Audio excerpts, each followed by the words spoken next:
ఈ యొక్క 5వ అధ్యాయం మొత్తం కూడా దేవుడు ప్రసంగించిండు. ఈ ప్రసంగానికి మన భక్తులు పెట్టిన పేరేంటంటే కొండ మీద ప్రసంగం. ఆ ప్రసంగంలో ఈ 5వ అధ్యాయంలో 9వ వచనంలో సమాధానపరచు వారి ధన్యులు, వారు దేవుని కుమారులు అనబడతారు. దేవుని స్తోత్రం, హల్లెలూయా. అంటే ఇప్పుడు మనము దేవుని కుమారులుగా ఎంచబడాలి అన్నా, దేవుని కుమారులుగా మనం పిలువబడాలి అన్నా మనము సమాధానపరిచే వారిగా ఉండాలి. దేవుని స్తోత్రం, హల్లెలూయా. ఇప్పుడు మనం సమాధాన పరిచే స్థితిలో ఉండాలి అంటే ముందు మనకు సమాధానం ఉండాలిగా, ఉండాలా వద్దా?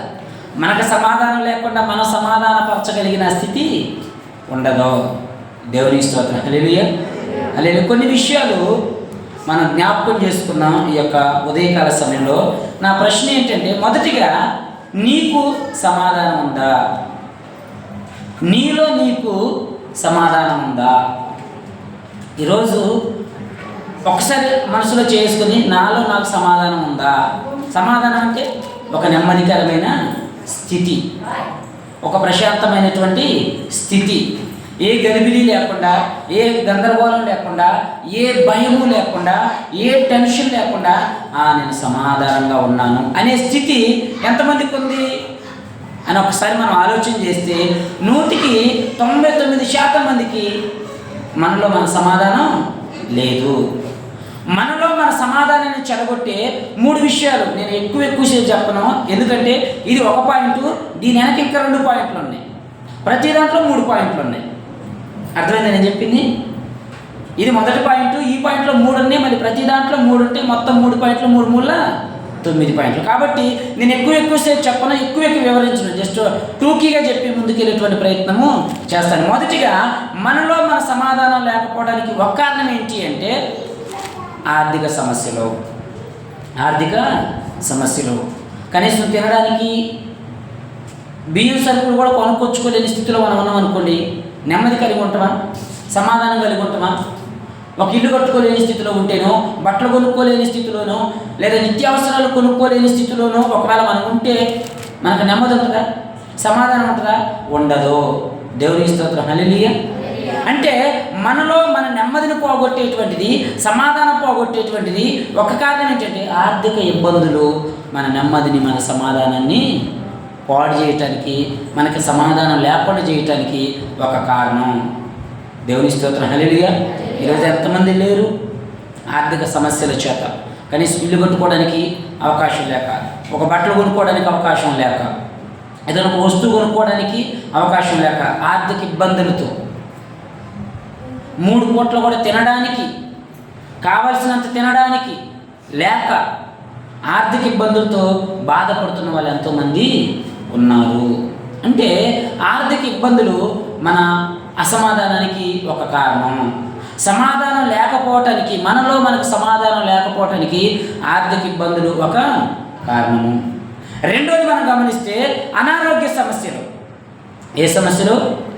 అనారోగ్య సమస్యలు కూడా మనము ఒక నెమ్మది కలిగి ఉండలేకుండా, సమాధానం కలిగి ఉండలేకుండా ఖచ్చితంగా మన అనారోగ్య సమస్యలు కూడా చేస్తాయి. అందులో ఎలాంటి సందేహము లేదు. 12 సంవత్సరాల రక్తస్రావ రోగం కలిగిన స్త్రీ ఎంతోమంది వైద్యుల దగ్గరికి వెళ్ళి ఎన్నో తిప్పలు పడినట్టు బైబిల్లో ఉంది. ఈ తిప్పలు పడే టైంలో ఎందుకు తిప్పలు పడింది? ఆరోగ్యం లేక, అనారోగ్యాన్ని బట్టి. అనారోగ్యంతో ఉన్నటువంటి ఈమె ప్రశాంతంగా పడుకోగలిగిద్దా? ప్రశాంతంగా తినగలిగిద్దా? నేను సుమారు 4 రోజుల నుండి ఇబ్బంది పడుతున్నా పంటి నొప్పితో. తిందామంటే భయం, పడుకోలేము సరిగా అనగా. అంటే అనారోగ్య సమస్యలు కూడా ఏం చేస్తాయి? మనల్ని ఎంతో కొంత సమాధానంగా ఉండనివ్వవు. దేవునికి స్తోత్రం, హల్లెలూయా. ఉన్నారా ఈరోజు అనారోగ్య సమస్యలతో 38 సంవత్సరాలుగా కోనేటి వద్ద పడినటువంటి వ్యక్తి ఎంత ఇబ్బంది పడి ఉంటాడు, ఎంత బాధపడి ఉంటాడు. ఇక నా జీవితం ఇంతేనా, నా బతుకు ఇంతేనా అన కదా. ఆ కోనేటి దేవదూత వచ్చి కదిలించినప్పుడు, ఎవరో ఒకరు ఎందుకంటే ముందుగా వెళ్ళి దిగుతున్నప్పుడు ఈయన ఎన్నిసార్లు బాధపడి ఉంటాడో, ఎన్నిసార్లు నొచ్చుకొని ఉంటాడో, ఎన్నిసార్లు ఇక నా బతికెదుగు చచ్చిపోయినా బాగాని ఎన్నిసార్లు అనుకొని ఉంటాడో. కారణం ఏంటి? అనారోగ్యం. ఈ అనారోగ్యాన్ని బట్టి కదలలేడు, మెదలలేడు, అందరికంటే ముందు దిగలేడు. 38 సంవత్సరాలుగా అక్కడ పడున్నాడు. 38 సంవత్సరాలుగా పడినటువంటి వ్యక్తి దగ్గరికి వెళ్ళి ఒక సినిమా పాడు అంటే పాడతారండి? లేకపోతే బ్రేక్ డ్యాన్స్ చేద్దామా, కుంకుపు వేద్దామా, లేకపోతే ఆ డ్యాన్స్ చేద్దామా, ఈ డ్యాన్స్ చేద్దామంటే వేయగలుగుతాడా? ఎందుకు?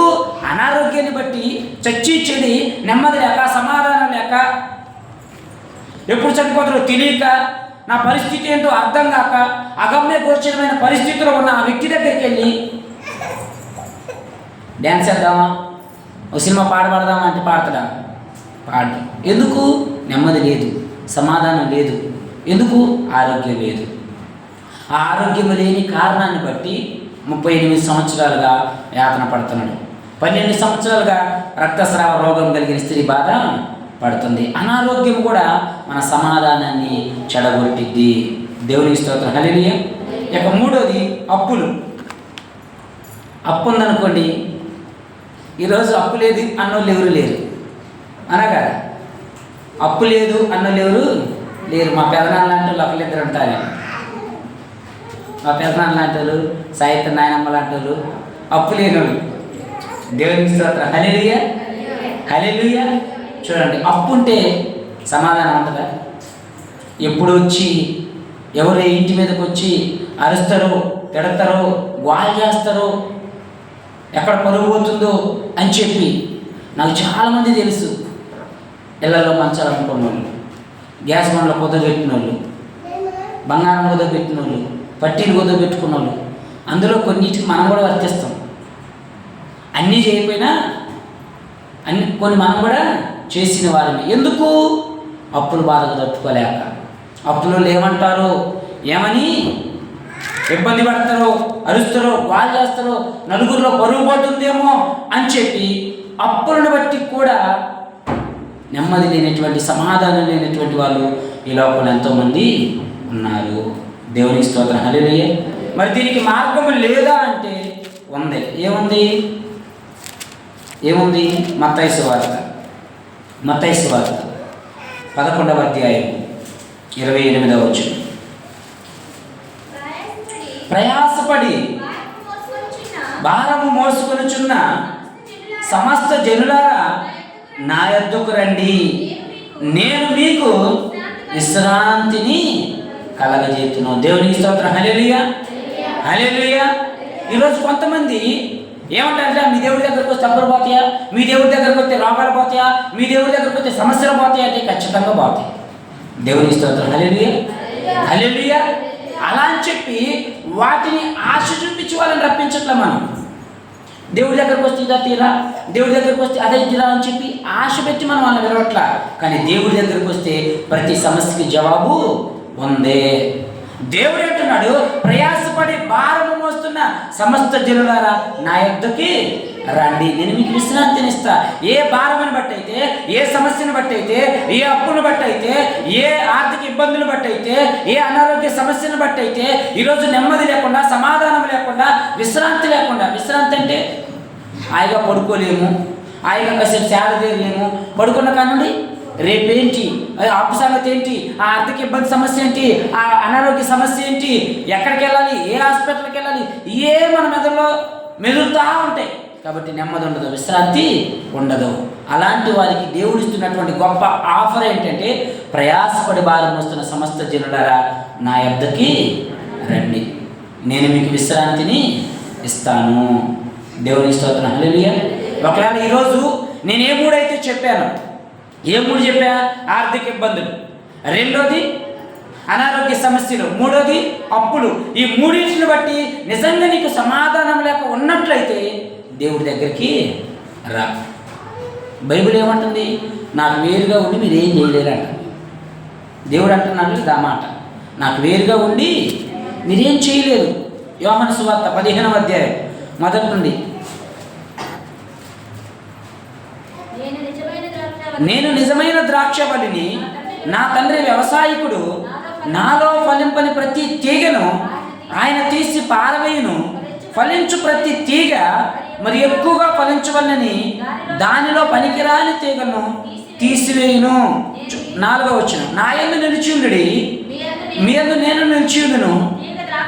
తీగ ద్రాక్షవల్లిలో నిలిచి ఉంటేనే కానీ తనంతట తాను ఎలాగ ఫలింపదో అలాగే నా యందు నిలిచి ఉంటేనే గాని మీరును ఫలింపరు. దేవుడు స్పష్టంగా చెప్తున్నాడు, నాకు వేరుగా ఉంటే మీరు ఫలించరు, మీరు ఫలించరు.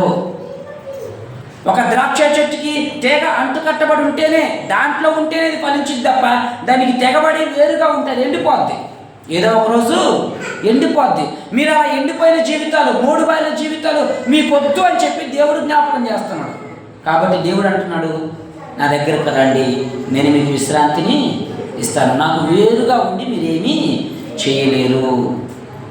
కాబట్టి జ్ఞాపకం చేసుకోండి, నేను చెప్పిన ఈ 3 సమస్యలు ఏ సమస్య అయినా మీకు సమాధానం లేకుండా చేస్తున్నట్లయితే దేవుడి దగ్గరికి రండి. దేవుడిని అడగండి, ప్రభువా ఇగో నేను నీ దగ్గరకు వచ్చా, నాకేరే దిక్కు లేదు, నాకేరే అవకాశం లేదు, నీవు తప్ప నాకొకరు సహాయం చేసేవారు లేరు. ఇగో పలానా అనారోగ్యాన్ని బట్టో, పలానా ఆర్థిక ఇబ్బందులను బట్టో, పలానా కుటుంబ అప్పులను బట్టో నేను బాధపడుతున్నాను, కాబట్టి నాకు సహాయం చేయి. దేవుని స్తోత్రం. హల్లెలూయా. అంటుకట్టబడిన చెట్లు మనకు తెలుసు, అంటుకట్టబడిన చెట్లు మనకు తెలుసు, అక్కడక్కడ అంటుకడతారు.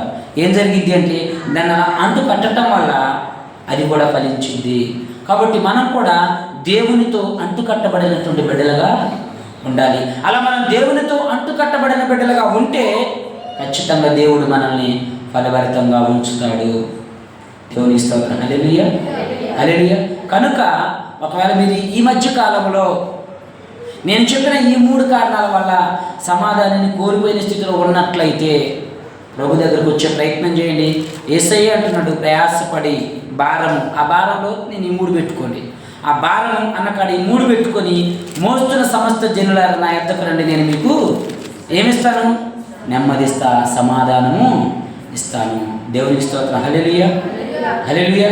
కనుక ఒకవేళ దేవుడు దూరంగా ఉన్నారేమో, దేవుడు దగ్గరకు వచ్చి దేవుడిని అడుగు. ఈ 3 విషయంలో నీకు నెమ్మది సమాధానం ఇవ్వటానికి మన దేవుడు చాలా గొప్ప దేవుడు.